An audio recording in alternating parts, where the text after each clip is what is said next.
नमस्कार दोस्तों, मैं नयन पाटीदार और आप सभी का स्वागत है आपके अपने channel MOM medicine of maths पर। दोस्तों, आज की जो हमारी एक्सरसाइज है यानी कि एक्सरसाइज 5.2 का क्वेश्चन नंबर ये 1 है। ठीक है, तो दोस्तों एक खुशी की बात यहाँ पर ये है कि आज की इस वीडियो में हम जो मैंने आपको पाइथागोरस थ्योरम पढ़ाई थी पिछले वीडियो में, उसके बारे में मैं आपको कुछ क्वेश्चंस देने वाला हूँ और उसमें क्या करना है और क्यों करना है और कैसे करना है वो मैं बताने वाला हूँ और सॉल्व भी आपको करके बताने वाला हूँ।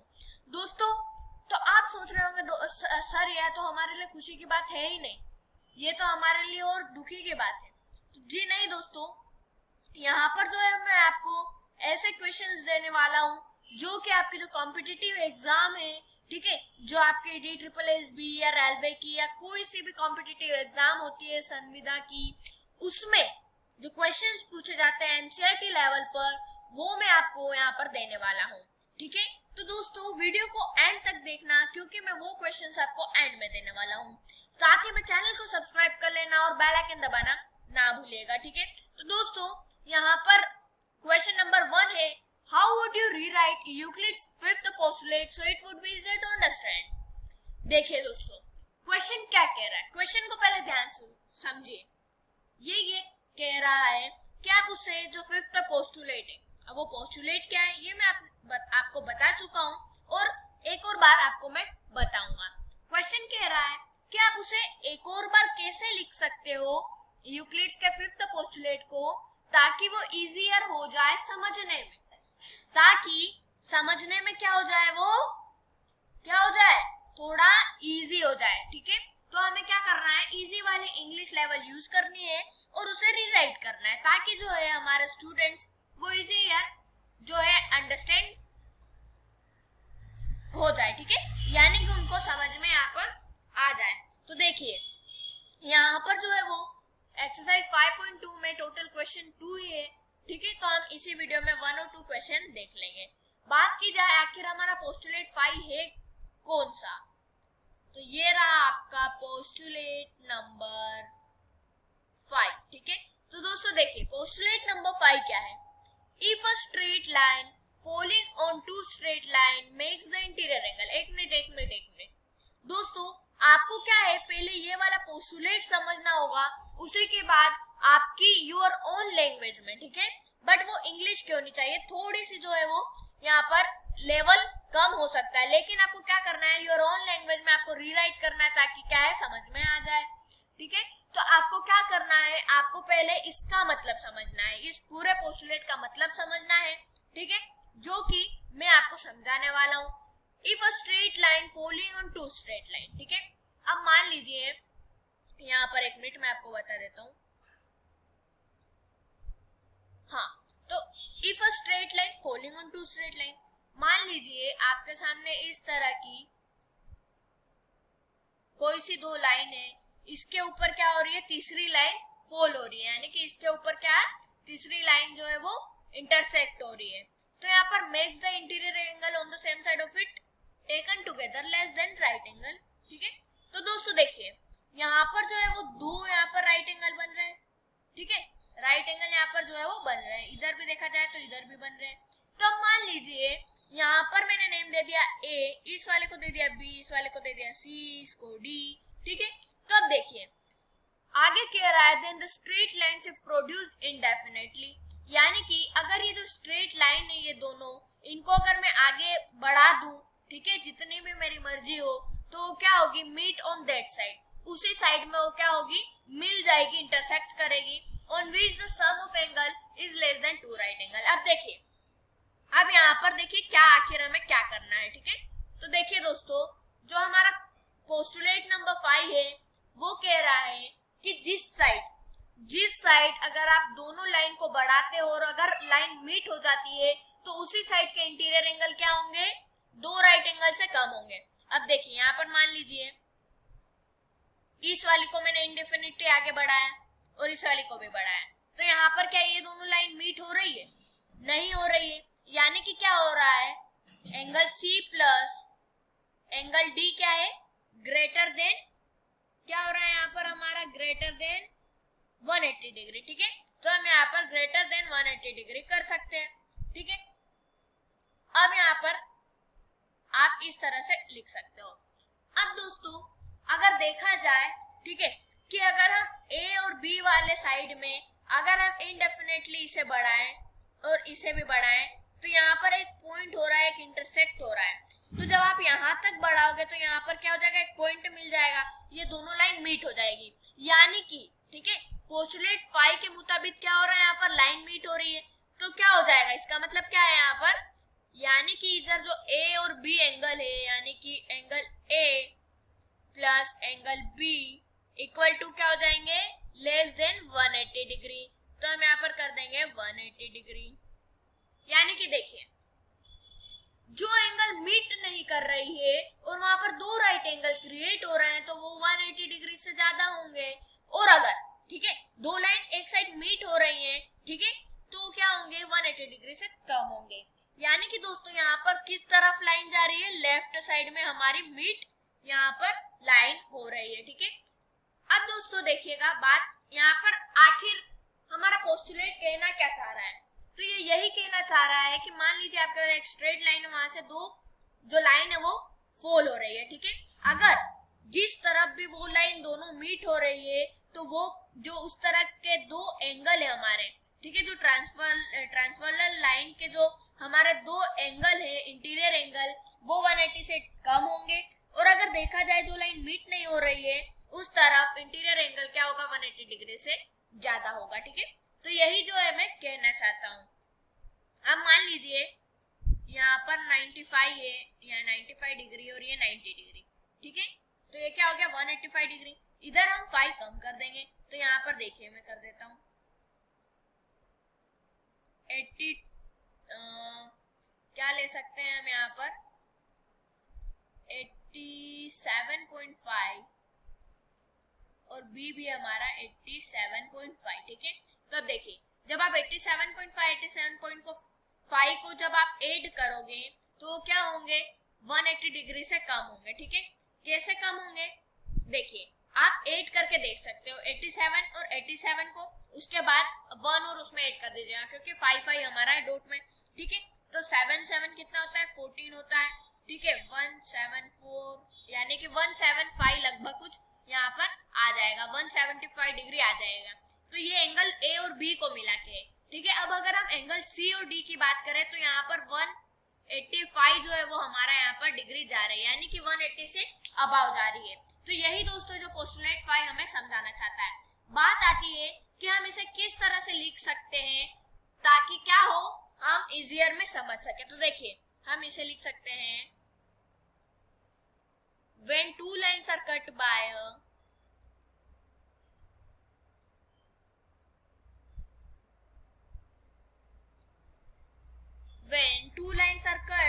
a third line, यानी कि अभी मैंने आपको समझाया, दो लाइन जब तीसरी लाइन काटती है, such that the sum, यहाँ पर सच आ जाएगा, such that the sum यानी कि प्लस होता है, of interior angle, यहाँ पर एंगल का साइन बना दिया है, is less than कितना, 180 डिग्री, ठीक है, on one side। यानी कि सिर्फ क्या हो रहा है, हमारी वन साइड में ही 180 डिग्री से क्या हो रहा है, कम आ रहा है। Then first two line intersect on the same side, यही तो मैंने आपको समझाया, ठीक है। तो दोस्तों इसको हमने क्या करा, थोड़ा सा इजियर वे में लिख दिया, थोड़ी अपनी वाली इंग्लिश में लिख दिया। हाई प्रोफेशनल इंग्लिश में लिखा हुआ था, तो हमने इसे कन्वर्ट कर दिया थोड़ी सी अपने वाली इंग्लिश में। तो चलिए बात कर लेते हैं क्वेश्चन नंबर 2 की। क्वेश्चन नंबर 2 कह रहा है, does Euclid fifth postulate imply the existence of parallel line, यानी कि क्या यहाँ पर यूक्लिड इशारे कर रहा है हमारे पैरेलल लाइन की ओर, ठीक है। यानी कि पैरेलल लाइन के एग्जिस्टेंस की ओर क्या हमारा यूक्लिड का फिफ्थ पोस्टुलेट यहाँ पर इशारा कर रहा है उसकी तरफ। तो दोस्तों देखिए उसके लिए आपको क्या है, यहाँ पर फिफ्थ पोस्टुलेट को आप रट मारिए, ठीक है।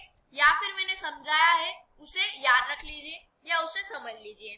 तो क्या होगा देखिए, क्योंकि दोस्तों क्या है, हमारा फिफ्थ पोस्टुलेट जो भी है यहाँ पर जो मैंने आपको बताया वो हमारा बहुत ही इंपॉर्टेंट है, ठीक है।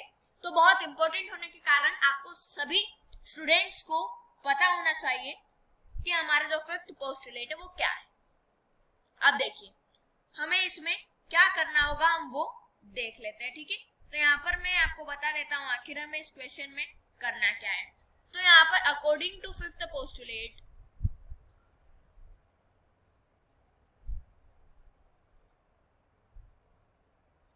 ठीक है, अकॉर्डिंग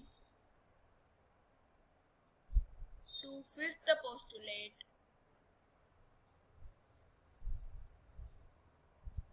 देखिए फिफ्थ पोस्टुलेट क्या कह रहा है यहाँ पर, ध्यान दीजिएगा, हमारे एक स्ट्रेट लाइन है। अब यहाँ से दो लाइन यहाँ पर गुजर रही है, तो यहाँ पर ये आगे जाके मीट होगी, यानी कि इसके जो इंटीरियर एंगल है वो क्या होंगे, लेस देन 180 डिग्री होंगे। अब यहाँ पर इधर यहाँ पर ये मीट नहीं कर रही है, यानी कि इसके जो exterior angle sorry interior angle है वो हमारे क्या होंगे, यहाँ पर ग्रेटर होंगे 180 डिग्री से। तो हमारा जो है फिफ्थ पोस्टुलेट यही कहता है, ठीक है। तो हमारा यहाँ पर हम लिख सकते हैं angle A plus angle B is less than क्या हो जाएंगे 180 डिग्री, ठीक है। अब यहाँ पर मान लीजिए इधर के जो एंगल है सी और डी, ये हमारे ए और बी थे। अब सी और डी की जहां तक बात की जाए तो ये क्या है, ग्रेटर है 180 डिग्री से। एंगल फाइव हम सॉरी यहाँ पर हमारा जो पोस्टुलेट है फिफ्थ वाला वो हमें यही क्या कहता है, यही कहता है कि जो हमारा जिस तरह हमारी लाइन मीट हो रही है वह उस तरफ क्या होगा, इंटीरियर एंगल 180 डिग्री से कम होगा। आगे देखिए तो क्या हो रहा है, इस साइड हमारी जो लेफ्ट साइड में यहाँ पर हमारी जो लाइन है वो मीट कर रही है, ठीक है, लेफ्ट साइड में। अब देखिएगा, ध्यान दीजिएगा, अगर मानिए आपके सामने एक और अगर पैरेलल लाइन आ जाती है, ठीक है, दो और पैरेलल लाइन आ जाती है, किस तरह की वो मैं आपको ड्रॉ करके बता देता हूँ। यहाँ पर एक आपके सामने लाइन है और इस तरह से लाइन है। अब यहाँ पर देखिए ये हमारा मान लीजिए P हो गया, ये Q हो गया, ये R हो गया और ये S हो गया, ठीक है। अब देखिए इस तरफ दोनों तरफ लाइन मीट नहीं कर रही है, यानी कि क्या होगा, ये दोनों जो हमारे यानी कि चारों जो इंटीरियर एंगल है इनके सम क्या आएंगे, 360 आएंगे। अगर हम इसे डिवाइड कर देते हैं पी क्यू और आर एस में तो हमारे 180 डिग्री यहाँ पर आएंगे।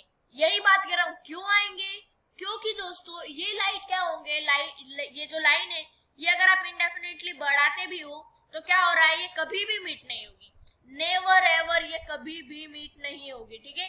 तो यही जो है वो मैं आपको कहना चाहता हूँ कि जो हमारे angle P plus angle Q है वो क्या होगा, इक्वल टू में होगा 180 डिग्री से। अब angle R plus angle S की जहां तक बात करें वो भी इक्वल होगा 180 डिग्री से। अब क्यों ऐसा होगा, ये भी इसका भी रीजन जान लीजिए, ठीक है। क्योंकि दोस्तों आप यहाँ पर देख सकते हो कि लीनियर पेयर बन रहा है, एक लाइन आ रही है उस पे क्या हो रहा है, एक और लाइन जा रही है। तो देखिएगा मुझे ध्यान से, ठीक है। यहाँ पर देखिए एक लाइन थी और कुछ इस तरह का आपका यहाँ पर जो है वो आई बना हुआ था, यानी कि आप भी यहाँ पर देख सकते हो आपका जो फिगर था वो इस तरह का बना हुआ था। तो यहाँ पर भी मैं कर देता हूँ P Q R S, ठीक है। अब देखिए यहाँ पर S कर देते हैं हम। अब देखिए यहाँ पर लीनियर पेयर बन रहा है, ठीक है। लीनियर पेयर का मतलब क्या होता है वो मैं बता देता हूँ। आपके सामने कैसी लाइन होगी, ऊपर एक लाइन जाएगी और इधर क्या होंगे, दो एंगल बनेंगे जो का इनका सम क्या होगा, यहाँ पर मान लीजिए एंगल x है और एंगल क्या है z है। तो क्या हो जाएगा, angle x plus angle z equal to 180 degree. Linear pair का दोस्तों ये उसूल है कि एक लाइन पे अगर दो एंगल बनते हैं तो उसका सम 180 डिग्री का होता है, यानी कि इस तरह के अगर दो एंगल बन जाते हैं इस तरह से तो इनका सम क्या हो जाएगा, 180 डिग्री का हो जाएगा। अगर 180 डिग्री का होगा तो x इक्वल टू क्या हो जाएगा, यहाँ पर 90 डिग्री। देखिए यहाँ पर हम कर सकते हैं x इक्वल टू x, यहाँ पर z इक्वल टू 90 डिग्री, साथ ही में x की वैल्यू भी 90 डिग्री। तो हम इसे क्या इस तरह से, हाँ तो दोस्तों अगर हम इसे z और x की वैल्यू 90 मानते हैं तो ठीक उसी तरह q की वैल्यू यहाँ पर क्या हो जाएगी, q और s की यहाँ पर वैल्यू 90 हो जाएगी, क्योंकि यहाँ पर भी क्या बन रहा है, लीनियर पेयर बन रहा है। तो हम इसे भी 90 डिग्री कर देंगे। अब देखिए वर्टिकली अपोजिट साइड में क्या होता है, देखिए अब अगर बात करें वर्टिकल अपोजिट साइड, तो दोस्तों इसमें क्या होता है, z बनता है आपका, इस तरह से z बनता है। तो यहाँ पर भी क्या हो रहा है, z क्रिएट हो रहा है, ठीक है, यानी कि कुछ इस तरह का आपके सामने क्रिएट हो रहा है, ठीक है। तो क्या होता है, ये वाला जो अपना एंगल है 90 डिग्री, ये सेम होता है इस एंगल से। यानी क्या कहना चाहता हूँ, देखिएगा ध्यान से, अगर आपके सामने इस तरह का बनता है, आपके सामने कोई सा भी एंगल, तो यहाँ पर जो आपके एंगल की वैल्यू है वही सेम एंगल की वैल्यू यहाँ पर भी होगी। अब हमारे मान लीजिए यहाँ पर 90 डिग्री की, मानिए क्या यहाँ पर हमारी है 90 डिग्री, ठीक है। तो देखिएगा यहाँ पर पहले से 90 डिग्री कर देते हैं। मान लीजिए अब आपके यहाँ पर 90 डिग्री है, तो आपका क्या हो जाएगा, r की जगह पे, r के स्थान पर भी क्या आ जाएगा, 90 डिग्री यहाँ पर आ जाएगा, ठीक है। अब देखिएगा, अब इस साइड से भी एक और z क्रिएट हो रहा है। अब क्या हो रहा है, अब इस साइड बन रहा है, पहले इस साइड से z बन रहा था, अब इस साइड से z बन रहा है। तो हम क्या कर सकते हैं, देखिए यहाँ पर अब आपका जो यहाँ पर मान लीजिए 90 डिग्री है, ठीक है, यहाँ पर आपका 90 डिग्री है, तो ये वाला एंगल भी क्या होगा, 90 डिग्री होगा। तो इस एंगल को भी हम 90 डिग्री यहाँ पर कह सकते हैं। अब आप एक ये तरीका भी था आपको ऊपर वाली का निकालने का, या फिर आप एक और बार लीनियर पेयर भी कर सकते थे, क्योंकि ऊपर से भी हमारा क्या लीनियर पेयर बन रहा है। तो कुल मिला के इसके जो हमारे दो तरीके थे, लीनियर पेयर और वर्टिकली अपोजिट साइड, ठीक है। तो वर्टिकली अपोजिट साइड, तो अब यहाँ पर क्या हो रहा है दोस्तों, सब में क्या आ रहा है, 90 प्लस 90 180 डिग्री, इसका जो सम है 180 डिग्री आ गया। इन दोनों का अगर हम सम करें तो 180 डिग्री आ गया। यानी कि कुल मिला के यही कहना चाहता हूं कि जिस तरफ, यानी कि जो एंगल में लाइन मीट नहीं होती है वहां पर एंगल जो है वो 180 डिग्री ही आता है। अब यहाँ पर देखिए हम इसे क्या लिख सकते हैं, इसका आंसर कुल मिलाकर सॉल्यूशन, इट मीन्स, ठीक है, it means these lines never meet, these lines never meet on left side, ठीक है, हमारे जो है वो लेफ्ट साइड में भी नहीं मिल रही है लाइन, नोर यहाँ पर हमारे जो है वो राइट साइड में भी नहीं मिल रही है। तो हम ये इसे कह सकते हैं। तो therefore क्या हो रहा है यहाँ पर, therefore the lines are parallel। अब जहां पर हमारा जो लाइन है वो मीट नहीं करती है, यानी कि वो लाइन हमारी पैरेलल कहलाती है। यहाँ पर आप देख सकते हो, ठीक है, पैरेलल जो है वो ये हमारी लाइन कहलाएगी। तो यहाँ पर जो दोस्तों हमारा चैप्टर 5 है, ठीक है, यहीं पर उसकी एंडिंग होती है चैप्टर 5 का। यहाँ पर चैप्टर जो हमारा 5 है इसमें 2 एक्सरसाइज है, ठीक है। तो दोनों एक्सरसाइज जो है वो हमने यहाँ पर कंप्लीट कर लिए। आज हमें 2 क्वेश्चन सोल्व करना था तो हमने कर दिए हैं। अब दोस्तों थोड़ा सा चल लेते हैं कुछ हमारे पाइथागोरस थ्योरम की ओर। अगर पाइथागोरस की थ्योरम की बात करें तो देखिए पाइथागोरस थ्योरम, ठीक है, अगर पाइथागोरस थ्योरम की जहां तक बात की जाए तो इसमें क्या होता है, ये अप्लाई होता है इस तरह के हमारे ट्रायंगल पे जिसमें 90 डिग्री का एंगल हो। अब इसमें आप पाइथागोरस थ्योरम लगा के परपेंडिकुलर भी बता सकते हो, बेस भी पता कर सकते हो, और क्या कर सकते हो, इसे हम, इस वाली जो लाइन होती है ना सामने वाली, इसे हम हाइपोटेनियस कहते हैं, ठीक है। तो यहाँ पर यही बताना चाहता हूँ कि आखिर हम इसे यूज कैसे करें। जहां तक इसके फॉर्मूले की बात करें तो मैंने आपको पिछले वीडियो में बताया है, हाइपोटेनियस का स्क्वायर इक्वल टू बेस का स्क्वायर प्लस परपेंडिकुलर का स्क्वायर, ठीक है। तो यहाँ पर जो फॉर्मूला क्रिएट होता है पाइथागोरस थ्योरम से वो होता है हाइपोटेनियस का square equal to base square plus perpendicular square, ठीक है। अब दोस्तों मान लीजिए आपको क्वेश्चन में दिया जाता है इस तरह का ट्रायंगल। अब अगर आपको यही साइन दिया जाता है तो मान लीजिएगा ये हमारा 90 डिग्री का, और इसी पे क्या होगी, पाइथागोरस थ्योरम अप्लाई होगी। आप कंफ्यूज नहीं होगा कि आप यहाँ पर तो 90 डिग्री लिखा ही नहीं हो तो यहाँ पर हम पाइथागोरस थ्योरम यूज नहीं कर सकते हैं क्योंकि हमें यहाँ पर ये वाला साइन दिया गया है जो 90 डिग्री को डिनोट करता है। अब देखिएगा यहाँ पर, देखिए हम क्या कर सकते हैं, ठीक है, तो यहाँ पर परपेंडिकुलर की वैल्यू आप कुछ ले सकते हैं, ठीक है, 15 मान लीजिए मैंने ली, तो आपको क्वेश्चन में पूछा जाएगा, ठीक है, तो P equal to 15 and B equal to 20, then find the hypotenuse. तो आप क्या करोगे, ये वाला फॉर्मूला यूज करोगे। तो क्या कर सकते हो, हाइपोटेनियस स्क्वायर इक्वल टू, अब बेस हमारा क्या है, यहाँ पर बेस आपको क्या दिया गया है, तो बेस की जहां तक बात की जाए तो बेस हमें 20 दिया गया है, तो 20 का स्क्वायर क्या होता है, 400 होता है, प्लस अगर हम यहाँ पर परपेंडिकुलर की बात की जाए तो परपेंडिकुलर यानी कि ऊंचाई, हाइट, ठीक है, तो हम 215 का हमारा जो जब स्क्वायर करेंगे तो क्या आ जाएगा, 225 आ जाएगा, ठीक है। अब आप 400 प्लस 6 225 भी लिख सकते हो, लेकिन आपको अगर एकदम मेथड से करना है तो आप क्या करोगे, देखिए स्टार्टिंग से बताता हूँ, अगर आपको अच्छे से मार्क चाहिए तो उसके लिए मैं आपको एक मेथड बताता हूँ, आप कैसे करोगे। देखिए आप क्या करना, गिवन, ठीक है, P इक्वल टू 15, ठीक है, B equal to, B denote करता है परपेंडिकुलर को, B डिनोट करता है बेस को, तो दोस्तों बेस हमारा क्या हो जाएगा 20, ठीक है। यहाँ पर क्या हो रहा है, बेस हमारा मैंने लिया है 20।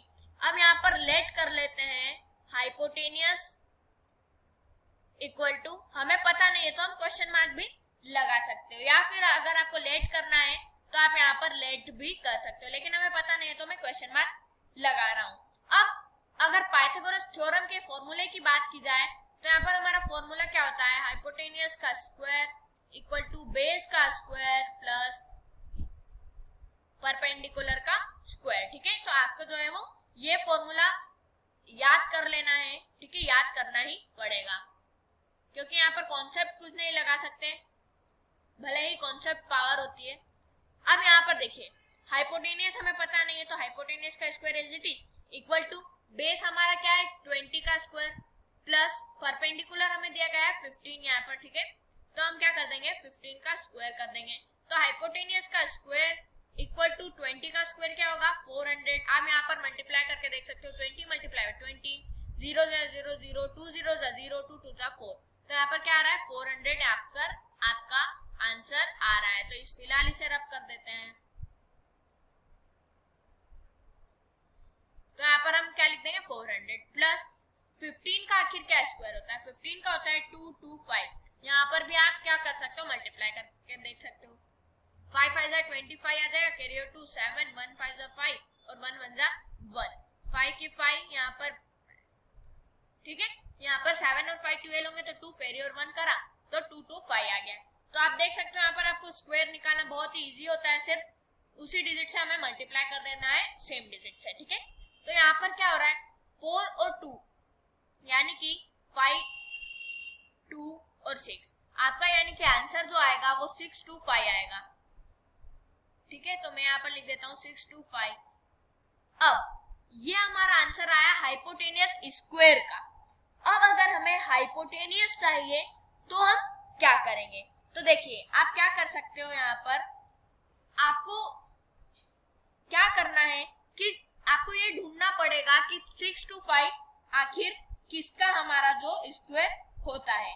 तो अगर आप ये फाइंड आउट करते हो, ठीक है, अगर आप ये देखते हो कि ये किसका स्क्वायर आएगा, यानी कि 625 किसका जो है वो स्क्वायर होता है, तो हम कर सकते हैं हाइपोटेनियस इक्वल टू यहाँ पर 25, ठीक है। अब आप यहाँ पर देखिएगा यहाँ पर स्क्वायर कैसे हटा, ठीक है, तो यहाँ पर अगर आप हाइपोटेनियस का स्क्वायर है और आपको 625 दिया जाता है तो आप इस तरह से कर सकते हो, hypotenuse equal to under root में 625, यानी कि जब स्क्वायर हटेगा तो सामने वाली साइड में अंडर रूट आ जाएगा, तो अंडर रूट में यहाँ पर 25 इंटू 25 हो जाएगा, और एक जो हमारा इन दोनों में से कॉमन आ जाएगा तो यहाँ पर 25 आ जाएगा। यानी कि अगर आपको स्क्वायर हटाना है तो आप अंडर रूट में ले सकते हो, या फिर डायरेक्टली फाइंड कर सकते हो कि 625 किसका जो है वो हमारा स्क्वायर होता है, यानी कि 6 to 5 जिसका भी स्क्वायर है वो आपका यहाँ पर आंसर आ जाएगा। तो जो हमारा 25 का स्क्वायर होता है, आप यहाँ पर देख सकते हो 25 मल्टीप्लाई में 25, 5 5 25 के 5 कैरी और 2 5 10 12 2 पंजे 10 की 0 कैरी और 1 2 4 1 5 6 2 5, ये आ गया हमारा आंसर। ठीक है दोस्तों, तो यहाँ पर आपने देखा हमने कितना इजीली पाइथागोरस थ्योरम को यहाँ पर यूज कर लिया। ठीक है, तो दोस्तों यहाँ पर फंडा एकदम क्लियर है, कठिन वाली कोई बात नहीं है। ठीक है, एक और एग्जांपल अगर मैं यहाँ पर लूं तो मान लीजिए आपके सामने क्या है, डायग्राम इस तरह से दिया गया है। परपेंडिकुलर अगर मैं मानूं तो आपका क्या है, देखिए परपेंडिकुलर मान लीजिए यहाँ पर इस बार 5 है और ये जो है हमारा 8 है। हमें क्या करना है, चलिए एक बार हम हाइपोटेनियस 8 ले लेते हैं। अब हमें बेस पता करना है, तो इसमें भी हम क्या करेंगे, पाइथागोरस थ्योरम का इस्तेमाल करेंगे।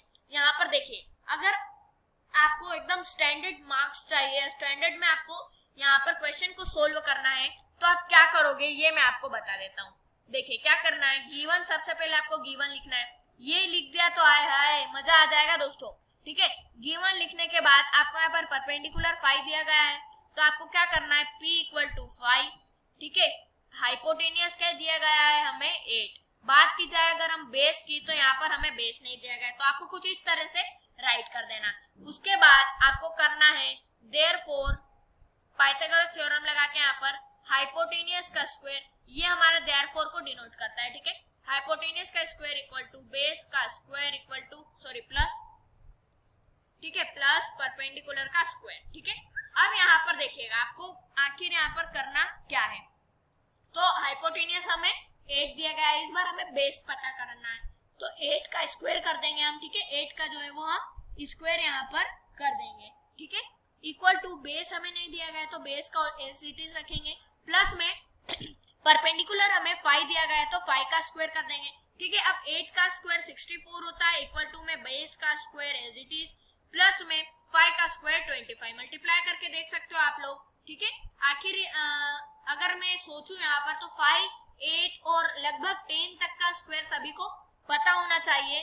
ठीक है, और अगर आप आगे याद करते हो तो बहुत ही अच्छी बात है। ठीक है, अब यहाँ पर देखिएगा, आपको मैं यहाँ पर सोल्व करके बताने वाला हूँ।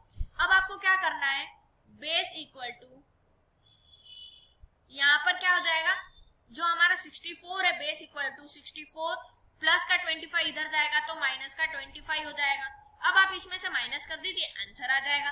तो देखिए 64 माइनस अगर आप 25 करते हो तो 39 जो है वो आपका आंसर आता है। तो बेस का स्क्वायर इक्वल टू 39 आपका आंसर आएगा। अब यहाँ पर देखिए, अगर आप माइनस करके देखते हो तो यहाँ पर क्या होगा, 5 यहाँ पर 4 से बड़ा है, तो 4 में यहाँ पर हम 14 ले लेंगे, इधर 5 कर लेंगे। यहाँ पर 14 माइनस 5 करोगे तो आपका 9 आएगा, और 5 माइनस 2 करोगे तो 3 आएगा। तो यहाँ पर देख सकते हो जो हमारा आंसर आया है 39 ही आया है। अब यहाँ पर बेस का स्क्वायर 39 आया है, तो हमें ये देखना है कि आखिर किसका हमारा 39 किसका स्क्वायर होता है। तो हम क्या करेंगे, base equal to under root में 39 डाल देंगे। अब आप बेस इक्वल टू, मान लीजिए आपका स्क्वायर है, तो आप स्क्वायर हटा के क्या कर सकते हो, यहाँ पर आपका जो है वो आप डायरेक्टली क्या कर सकते हो, यहाँ पर अंडर रूट लगाकर 39 लिख सकते हो। लेकिन अगर आपको थोड़ा बहुत अप्रोक्स में भी आंसर चाहिए तो आप देखिए किस तरह से ले सकते हैं, ये मैं बता देता हूँ। ठीक है, आपको जो है वो किस तरह से ले लेना है। तो यहाँ पर अगर हम माने 6.3 का स्क्वायर क्या होता है, ये देखें तो 39.69 आता है। ठीक है, अगर मान लीजिए मैंने माना 6.3 का स्क्वायर, तो इसका स्क्वायर होता है 39.69, तो हमें क्या चाहिए, 39 चाहिए। तो यहाँ पे अगर अब मैं मानू 6.2, तो आखिर हमारा क्या वो आंसर आएगा।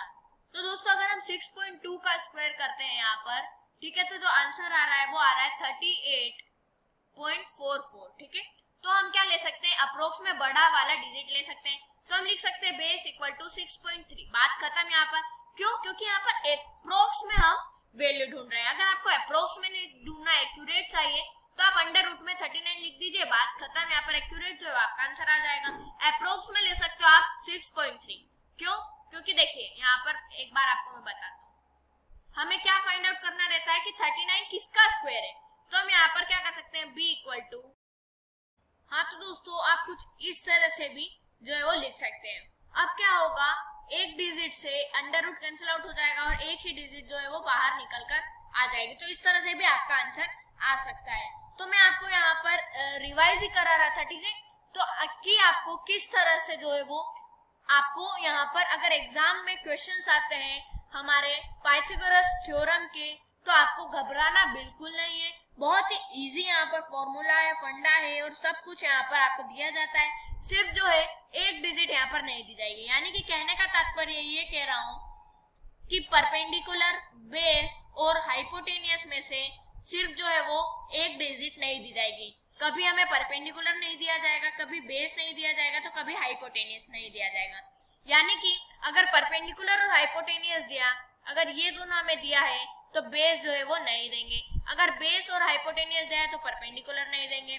और अगर परपेंडिकुलर और बेस दिया है तो हाइपोटेनियस जो है वो नहीं देंगे। तो यहाँ पर जो है वो आपको क्या है, क्लियर फंडा है। एक डिजिट निकालनी है तो वो इजीली कोई भी निकाल सकता है। सिर्फ जो फॉर्मूला आपको यूज करना है पाइथागोरस थ्योरम का, वो आपको जो है वो रिमेम्बर करना पड़ेगा, ठीक है। यहाँ पर क्या होता है हमारा, हाइपोटेनियस का स्क्वायर इक्वल टू बेस का स्क्वायर प्लस अगर आप परपेंडिकुलर का स्क्वायर भी कर देते हो तो आपका जो है वो हाइपोटेनियस निकल कर आ जाता है, ठीक है। यहाँ पर मैं स्क्वायर आधा लिख देती हूँ। तो देखा दोस्तों कितना हमारा जो सॉल्व करना कितना इजी था। बहुत ही यहाँ पर इजी फंडा है, आप कितना भी जो है वो कर सकते हो, ठीक है। आप कितने भी क्वेश्चन यहाँ पर सोल्व कर सकते हो। तो दोस्तों आशा करता हूँ वीडियो पसंद आई होगी। अगर वीडियो पसंद आई हो तो लाइक करें, कमेंट करें, शेयर करें, चैनल को सब्सक्राइब करना ना भूलें। मिलते हैं अगले वीडियो में, तब तक के लिए प्रैक्टिस करते रहना। जय हिंद, जय भारत।